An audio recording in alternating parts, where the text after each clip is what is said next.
नमस्कार दोस्तों, ईर एजुकेशन के यूट्यूब चैनल में आपका एक बार फिर से स्वागत करता हूं। तो आज हम लोग आप लोगों के लिए हिमाचल प्रदेश पुलिस कांस्टेबल के जो पिछले सालों में पेपर हुए हैं उनके कुछ एमसीक्यूज की सीरीज जो हम आप लोगों के लिए साथ में शुरू कर रहे हैं। तो चलिए जल्द से आज हम लोग इसको शुरू करते हैं। तो आपका जो पहला प्रश्न था आया था पहले, ठीक है, नीति आयोग के द्वारा जारी सतत विकास लक्ष्य है यानी कि भारत सूचकांक 2021 में जो था वो कौन सा राज्य, ठीक है, पहले स्थान पर रहा था। तो आपके लिए पहली ऑप्शन रहेगी हिमाचल प्रदेश, दूसरी है तमिलनाडु, तीसरी है आंध्र प्रदेश और चौथी है आप लोगों के लिए केरल। तो 2021-22 के राज्य सूचकांक की बात की जा रही है, तो इसमें जो आपका केरल था वो आपका फर्स्ट रैंक के ऊपर रहा है। ठीक है, तो केरल जो था वो आपका पहले स्थान पर रहने वाला राज्य था। इसके बाद जो अगला प्रश्न है आप लोगों के लिए,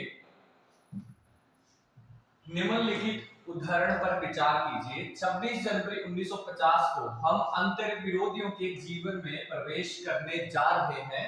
राजनीति में हमारे पास समानता होगी और सामाजिक एवं आर्थिक जीवन में हमारे पास जो है वो समानता होगी।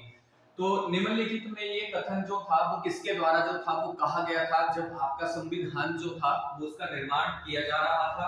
ठीक है, यानी कि 26 जनवरी को हमारा संविधान जो था वो पूर्ण रूप से बनकर लागू हुआ था। तो ये कथन जो था वो किसने कहा था? पहली ऑप्शन है आपकी महात्मा गांधी, ठीक है, दूसरी है बाबा साहब अम्बेडकर, तीसरी है सरदार वल्लभ भाई पटेल और आपकी चौथी ऑप्शन जो रहेगी लाल बहादुर शास्त्री।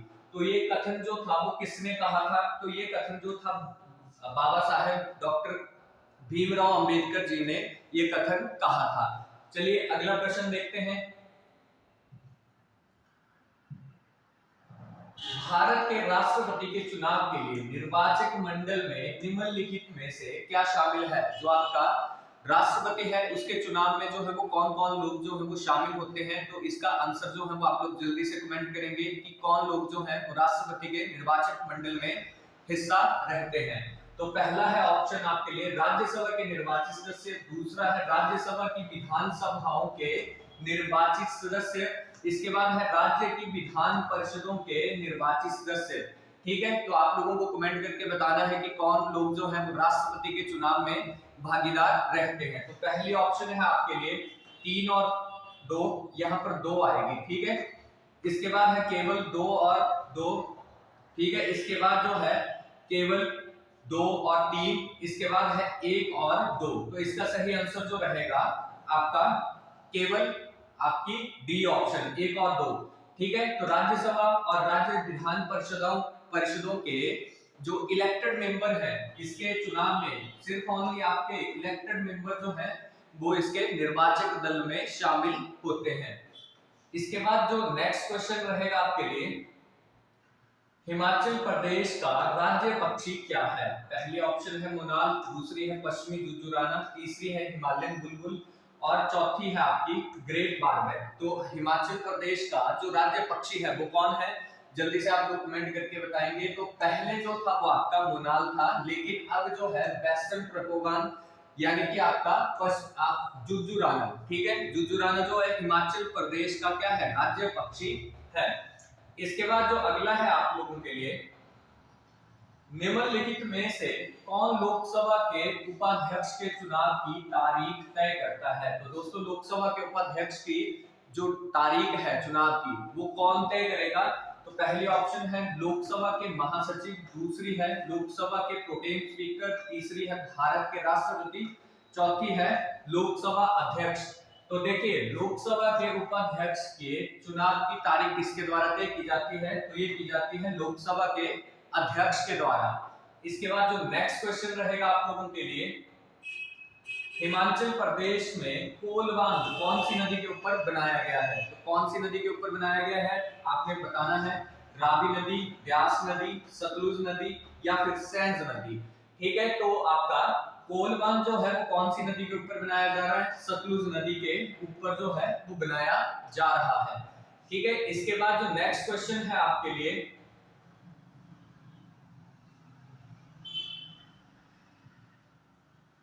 मिट्टी चिक्का या मृत्तिका की मात्रा अधिक होने के कारण शुष्क मौसम में इस मिट्टी में चौड़ी दरारें पड़ जाती है, ठीक है, और इसमें ह्यूमस की कमी होती है, मगर यह अत्यधिक नमी धारण करने वाली है। इस प्रकार सिंचाई के लिए अच्छी प्रतिक्रिया देती है और कपास सबसे परंपरागत फसल है जहां पर ये मिट्टी पाई जाती है, यानी कि उस रीजन में जहां पर इस प्रकार की मिट्टी मिलती है वहां पर क्या किया जाता है, कपास की खेती की जाती है।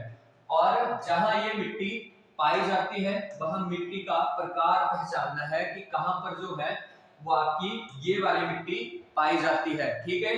तो पहली ऑप्शन है आपके लिए जलोढ़, दूसरी है लाल मिट्टी, तीसरी है काली मिट्टी, चौथी है लैटराइट मिट्टी, ठीक है। तो दोस्तों देखो, कपास की खेती जो है वो उसके लिए सबसे अच्छी मिट्टी कौन सी है, काली मिट्टी, ठीक है। काली मिट्टी को ही आप लोग कपासी मृदा भी कहते हैं, ठीक है, और आपकी ज्वालामुखी मृदा भी कहते हैं, ठीक है। तो ये जो आपका इसका सही आंसर रहेगा वो आएगा आपका सी ऑप्शन, काली मृदा। इसके बाद जो नेक्स्ट क्वेश्चन है आपका, भारत में पहली 5G कॉल हाल ही में परीक्षण कहां किया गया था? तो ये दोस्तों 2022 में पूछा गया प्रश्न था, तो कहां पर किया गया था? IIT Kanpur, IIT Bangalore, IIT Madras और आईआईटी दिल्ली में।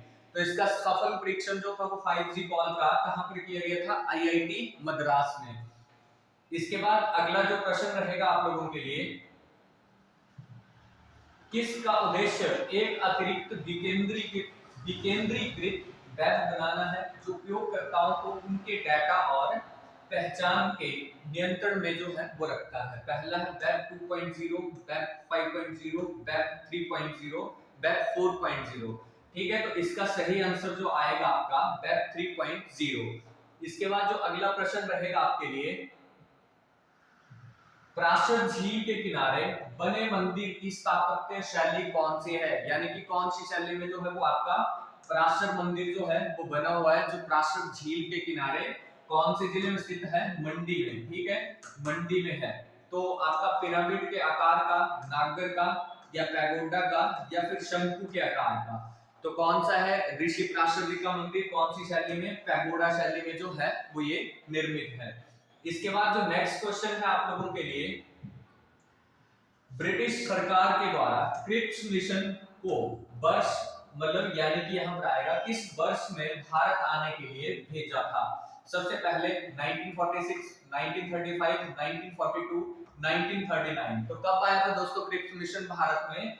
1942 में जो था वो भारत में लाया गया था इसको, ठीक है। सर स्टैनफोर्ड क्रिप्स के नेतृत्व में जो था वो ये भारत में आया था। इसके बाद अगला है आपका, सुप्रीम कोर्ट का नवे तेज सिंह जौहर बनाम भारत संघ मामला जो है, ठीक है, तो ये कानून के किस प्रावधान से संबंधित था? ठीक है, आईपीसी की धारा 124 से, आईपीसी की धारा 377, आपका आईटी अधिनियम की धारा 66 है, आईपीसी की धारा 497 है। तो किससे संबंधित है ये? आईपीसी की धारा 377 से, ठीक है। ये आपका 2014 का एक केस था जो सुप्रीम कोर्ट में चला हुआ था, ठीक है। अब इसके बाद जो अगला प्रश्न रहेगा आपके लिए, निम्नलिखित में से कौन सी पुस्तक महात्मा गांधी जी के द्वारा लिखी गई थी? मेरी सच्चाई यानी कि माय ट्रूथ, जीवन का हिंदू दृष्टिकोण, हिंदू व्यू ऑफ लाइफ। इसके बाद है भारत की खोज, discovery of India, Hind Swaraj. तो कौन सी किताब जो थी वो महात्मा गांधी जी के द्वारा लिखी गई थी? ठीक है, कौन सी लिखी गई थी? हिंद स्वराज। इसके बाद जो अगला है, भारत में पुलिस स्मृति दिवस, ठीक है, कब मनाया जाता है? भारत में पुलिस स्मृति दिवस कब मनाया जाता है? 15 जनवरी, 26 नवंबर, 26 जुलाई और आपका 21 अक्टूबर। तो कब मनाया जाता है पुलिस स्मृति दिवस? 21 अक्टूबर को जो है वो इसको प्रतिवर्ष भारत में मनाया जाता है। इसके बाद जो अगला प्रश्न रहेगा, बंदली वन्य जीव अभयारण्य किस जिले में है? ठीक है, कांगड़ा, सिरमौर, मंडी और कुल्लू। तो बांदली जो वन्य जीव अभयारण्य है, बांदली वाइल्ड लाइफ सेंचुरी, तो वो आपकी मंडी जिले में आएगी। इसके बाद अगला है, कौन सा पहाड़ी दर्रा लाहौल स्पीति घाटियों के बीच पहुंचने का मार्ग जो है प्रदान करवाता है?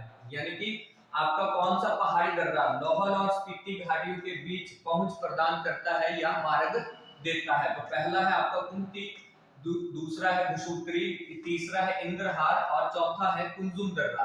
ठीक है, तो कुंजुम दर्रा जो है वो आपका लाहौल और स्पीति के लिए रास्ता देता है और आजकल भी ये काफी चर्चा में चल रहा है। ठीक है, इसके बाद जो अगला है, पृथ्वी का वायुमंडल मुख्यतः किसके द्वारा गर्म किया जाता है? ठीक है, लघु तरंग और सौर विकिरण, इसके बाद है लंबी तरंग और स्थलीय विकिरण, इसके बाद है परावर्तित और सौर विकिरण। ठीक है, इसके बाद है बिखरा हुआ विकिरण। तो किसके द्वारा जो है हमारा सौरमंडल, आपका वायुमंडल जो है वो गर्म रहता है? तो इसका सही ऑप्शन जो रहेगा आपका लघु तरंग और सौर विकिरण के द्वारा।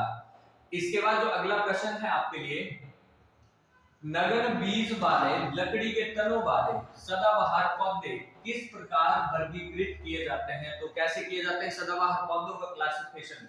आवृतबीजी, टेरिडोफाइटस, जिम्नोस्पर्म, ब्रायोफाइटस। तो कौन सी कैटेगरी में रखे जाते हैं ये? जिम्नोस्पर्म कैटेगरी में जो है वो इनको रखा जाता है। इसके बाद जो अगला प्रश्न रहेगा आप लोगों के लिए, निम्नलिखित में से कौन सा कोशिकांग अंग जंतु कोशिकाओं में नहीं पाया जाता है? तो लाइसोसोम, सेल वॉल और अंतःप्रद्रव्य जल्लिका। इसके बाद है कोशिका झिल्ली। तो कौन सा नहीं पाया जाता है? आपकी सेल वॉल जो है वो नहीं मिलती है। इसके बाद जो नेक्स्ट क्वेश्चन है, रात में तारे टिमटिमाते हैं क्योंकि? मतलब रात में जो आपके तारे हैं किस कारण जो है टिमटिमाते हैं? वे रुक रुक कर प्रकाश उत्सर्जित करते हैं। पृथ्वी का वायुमंडल रुक रुक कर प्रकाश को अवशोषित करता है। तीसरी ऑप्शन है तारे का वातावरण रुक रुक कर प्रकाश को अवशोषित करता है। इसके बाद है वायुमंडल में वायु के अपरिवर्तनांक में उतार चढ़ाव होता रहता है। तो कौन सी ऑप्शन आएगी इसमें सही? ठीक है, तो वायुमंडल में वायु के अपरिवर्तनांक में क्या होता है? आपका फ्लक्चुएशन चलती रहती है, उतार चढ़ाव रहता है, जिसके कारण जो है हमें तारे टिमटिमाते हुए लगते हैं। इसके बाद है निम्नलिखित में से किसे रसायनों का राजा कहा जाता है? King of chemicals. ठीक है, सोडियम क्लोराइड, नाइट्रिक अम्ल, सल्फ्यूरिक अम्ल, सोडियम कार्बोनेट। तो किसे जो है वो आपका रसायनों का राजा कहा जाता है? ठीक है, तो ये किसे कहा जाता है? सल्फ्यूरिक एसिड को। इसके बाद जो अगला प्रश्न रहेगा आपका, सिरके का व्यापारिक नाम। ठीक है, फॉर्मिक अम्ल, फिनॉल, कार्बन, टेट्राक्लोराइड। इसके बाद है सिरका अम्ल। तो आपका सिरके का व्यापारिक नाम सिरका अम्ल जो है, ठीक है, इसको कहा जाता है। इसके बाद है अगला, पौधों का परिवहन किसके द्वारा, पौधों में जल का परिवहन किसके द्वारा किया जाता है? जाइलम, फ्लोएम, एपिडर्मिस और कैम्बियम। ठीक है, तो किसके द्वारा होता है? पौधों में जाइलम के द्वारा जो है वो पानी का जो है वो प्लांट्स में परिवहन होता है। इसके बाद नेक्स्ट क्वेश्चन जो है आपका 24 नंबर का, मनुष्य में श्वसन की प्रक्रिया के दौरान गैसों का आदान प्रदान में होता है। ठीक है, एल्वियोली, ब्रोनिकोला, ब्रांकाई और फुसफुस। ठीक है, तो कहां पर होता है गैसों का आदान प्रदान? फुसफुस में। ठीक है, इसके बाद जो आपका, सॉरी ये गलत हो गया, इसका एल्वियोली में जो है वो होगा। इसके बाद जो अगला है, बीसीजी का टीका किसे रोकने में लगाया जाता है? ठीक है, यह किस बीमारी में जो है वो बीसीजी टीके का उपचार में जो है उसको उपयोग में लाया जाता है? तो पहली ऑप्शन है मिजलस, दूसरी है डिप्थीरिया, तीसरी है यक्ष्मा और चौथी है कुष्ठ या लेप्रेसी। ठीक है, तो कहां पर किया जाता है इसका यूज? डिप्थीरिया में। ठीक है, इसके बाद जो नेक्स्ट क्वेश्चन है आपका, किरणों के रंग जो सबसे कम व अधिक विचलित होते हैं, मतलब किरणों के रंग जो सबसे कम और अधिक विचलित होते हैं, लाल व बैंगनी रंग, बैंगनी एवं नीला, लाल एवं नीला, हरा एवं लाल। तो कौन से रंग होते हैं? लाल और बैंगनी रंग। इसके बाद जो अगला है आपका, इनमें से किसमें ओमेगा 3 फैटी एसिड जो है वो नहीं पाया जाता है? मछली का तेल, अलसी का तेल, अखरोट का तेल, ठीक है, सलाद का पत्ता, तो किसमें नहीं मिलेगा, सलाद के पत्ते में जो है वो ये नहीं मिलता है ओमेगा 3। ठीक है, इसके बाद जो नेक्स्ट क्वेश्चन है आपका, मृग तृष्णा इनमें से किस सिद्धांत घटना के साथ जो है वो संबंधित है, परावर्तन, उपवर्तन, फैलाव और विवर्तन। ठीक है, तो कौन सी क्रिया के साथ संबंधित है ये, आपका उपवर्तन के साथ जो है ये क्रिया संबंधित है। इसके बाद जो अगला है, निम्नलिखित में से कौन सी सिंथेटिक ड्रग है, कौन सी जो है वो सिंथेटिक ड्रग है, चरस, अफीम, हेरोइन और हशीश।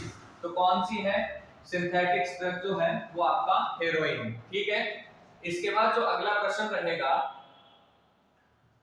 इनमें से कौन सा रेडियोधर्मी तत्व नहीं है, तो कौन सा जो है वो रेडियोधर्मी तत्व नहीं है, यूरेनियम, रेडियम, बोरोन और प्लूटोनियम।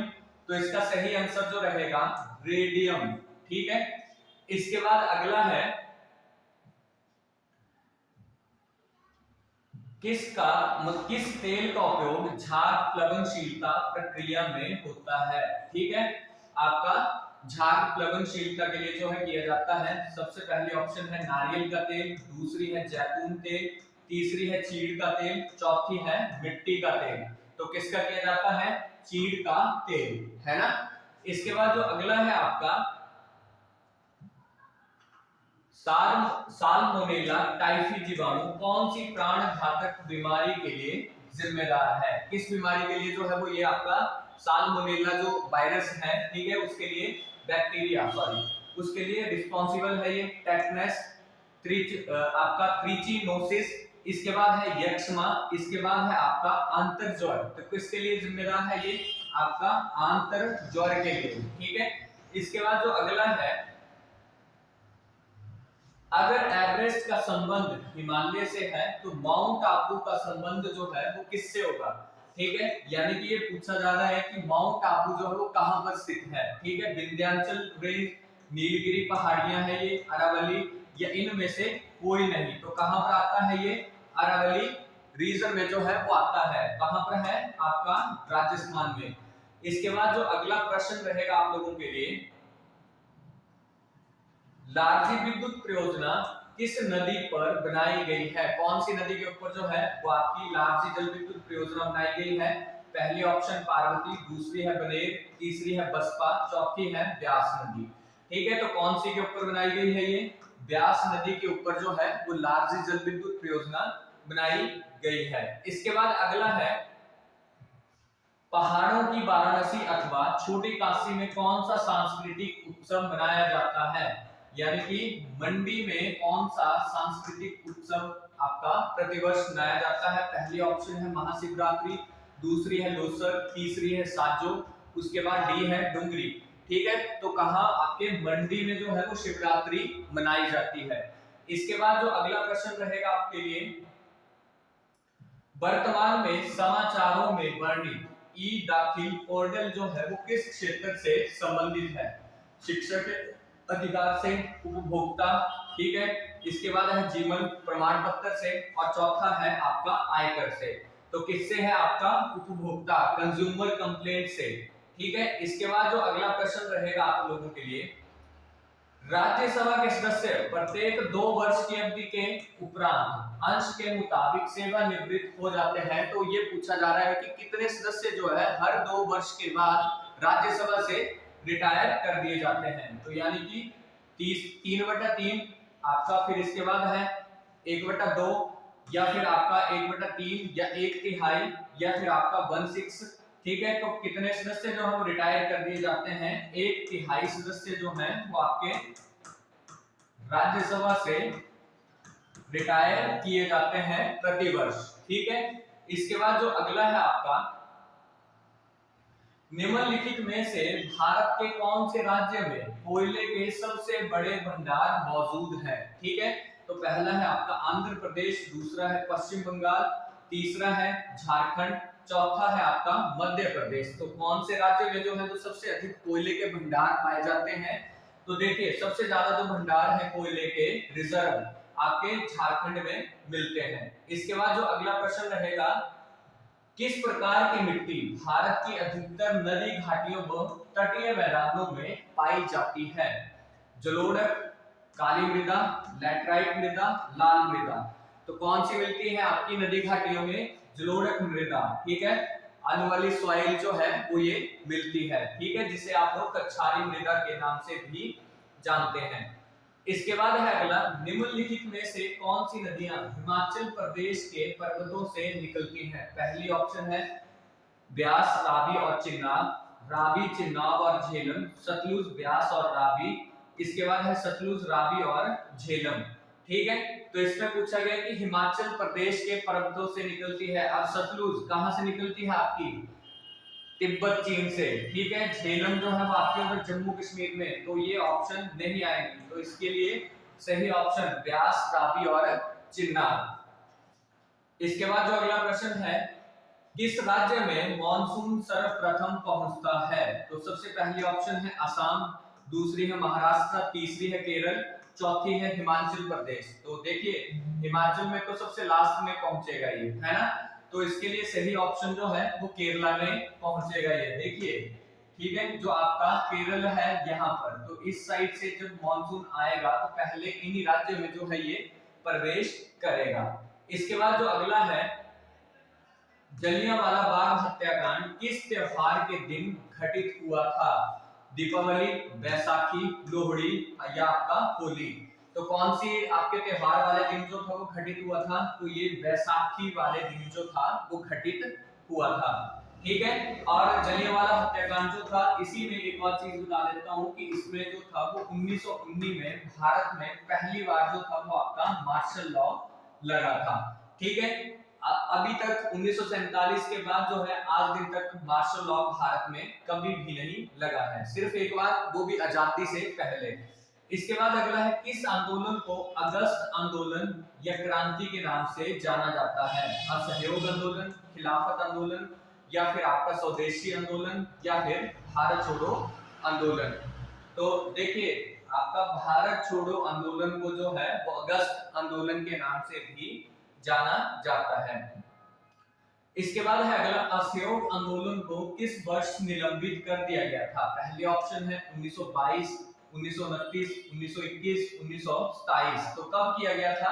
आपका 1922 में जो था वो इसको बंद कर दिया गया था, ठीक है। इसके बाद जो अगला प्रश्न रहेगा, पीर पंजाल पर्वत श्रृंखला हिमाचल प्रदेश के किस पड़ोसी राज्य में उपस्थित है? ठीक है, हरियाणा, पंजाब, जम्मू कश्मीर, उत्तराखंड। तो कौन से राज्य में है? जम्मू एंड कश्मीर में। अब जो है आपका इसको क्या बना दिया गया है? जम्मू एंड कश्मीर और आपका लद्दाख, दो केंद्र शासित प्रदेश जो है वो ये बना दिए गए हैं। इसके बाद जो अगला प्रश्न रहेगा, भारत की सबसे ऊंची चोटी का क्या नाम है? पहली ऑप्शन है कंचनजंगा, दूसरी नंदा देवी, तीसरी है श्री कैलाश, इसके बाद जोंगसोंग चोटी। तो कौन सी है भारत की सबसे ऊंची चोटी? आपकी कंचनजंगा, ठीक है, भारत की सबसे ऊंची चोटी है। इसके बाद है अगला, हिमाचल प्रदेश का राज्य पशु कौन है? ठीक है, तो कौन है हिमाचल प्रदेश का राज्य पशु? पहली ऑप्शन है बाघ, शेर, बाइसन, हिम तेंदुआ। तो हिमाचल प्रदेश का जो राज्य पशु है वो स्नो लेपर्ड है। इसके बाद अगला है, हिमाचल प्रदेश की सबसे बड़ी प्राकृतिक झील कौन सी है? ठीक है, पहले ऑप्शन है रेणुका, दूसरी रिवाल्सर, खजियार, भृगु। तो कौन सी है हिमाचल प्रदेश की सबसे बड़ी झील? ये है रेणुका झील, ठीक है। कौन से जिले में है ये? आपका सिरमौर में, ठीक है। इसके बाद जो अगला प्रश्न है और आज का अंतिम प्रश्न, ठीक है, शिमला को ब्रिटिश भारत की ग्रीष्मकालीन राजधानी किस वर्ष जो था वो घोषित किया गया था? 1858, 1864, 1869। इसके बाद जो है 1871। तो कब जो था वो इसको भारत की राजधानी शिमला को बनाया गया था? तो इसको 1864 में जो था वो भारत की राजधानी के रूप में बनाया गया था। तो इसी तरह से रोज आप लोगों के लिए कुछ PYQ और कुछ नए प्रश्न लेकर आते रहेंगे। हमारे YouTube चैनल को सब्सक्राइब करें, शेयर करें, और ये PDF डाउनलोड करने के लिए आप लोग डिस्क्रिप्शन बॉक्स में आपके लिए WhatsApp ग्रुप का लिंक दिया हुआ है, वहां से आप लोग इस PDF को डाउनलोड कर सकते हैं। धन्यवाद, जय हिंद, जय भारत।